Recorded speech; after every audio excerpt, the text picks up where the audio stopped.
Can you tell us some of your fondest memories about Christmas? What you think is most unique about Christmas on Guam? Oh, as a young kid growing up, you know, Christmas was not only the joy of the Christmas events coming up, but it was also the religious aspect of it. And I remember leading up to the Christmas Mass, and usually we had celebrated the 9:30 Mass at the cathedral every Sunday, Christmas Sunday morning. But the days leading up to that, I guess my parents always wanted me and my brother Paul to look like dingas, even though we're not dingas. He's a lot bigger than me. So a few days before Christmas, my father would always take us to a barber shop. I think it was A&B Barber Shop right down there in the bottom of Route 8 at the time. And we get our buzz cuts. I mean, there was not much hair left after those cuts. And I remember crying a little bit because back in the 60s, that was a time where you were watching the TV and most of the hip new bands had long hair. So me and my brother usually had no hair before Christmas. So leading up to that, we would be given our new haircuts. And my mother, God bless my mother, Mama Rose, we'd always get us matching clothes for Christmas. So here's me and my big brother Paul, and we'd be wearing these Christmas clothes, matching dingas, bow ties and shiny shoes and bright colored shirts, and sometimes even wearing shorts. So we'd go to Sunday Mass. And in those days, back at the cathedral, there was no air conditioning. You just had all the vents opened, and you have the fans that are twirling, and the breeze blowing in. And you know, usually 9:30 Mass.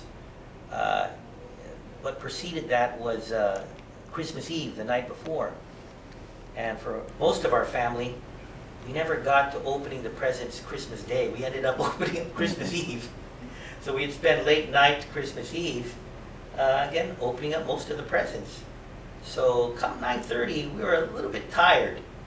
And I remember those days too, with the breeze blowing, and you're a little boy, and you're all decked out, a little bow tie, and that wind starts blowing, and the fan starts making the draft come in, that beautiful tropical air starts blowing to the church. And boy, I tell you, 1/4 through Mass, and my eyelids are getting really heavy. So me and my brother would be probably nodding a little bit, and probably by halfway through Mass, my dear old dad would give a little pinch, a love pinch, just to ensure that that me and Paul all participated in the Mass from beginning to end. So you know, there's a fond memories of growing up in Guam as a child.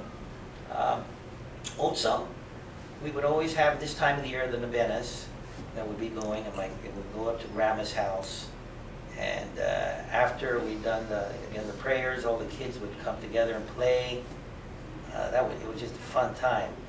And my late Uncle Ed, where my grandmother lived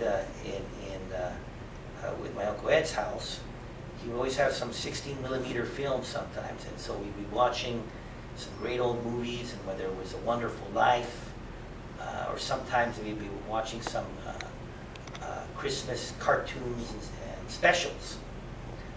So we'd have an opportunity to watch that and spend some time with my cousins, my brothers and sisters playing, and listening and watching my dad and my mom with my uncles and aunts and my grandma, all having a great time.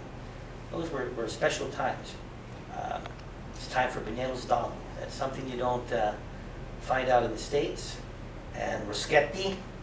So it's also a time of the year that when I got back from Christmas vacation back at school, it was time for some new pants because all my older pants had gotten a little tight. But got some fond memories of Christmas. Fond memories of growing up in a peaceful, beautiful island where the celebration of Christmas meant family, it meant love, and it meant renewal, and it meant celebrating the birth of our Savior. What better memories can a child have?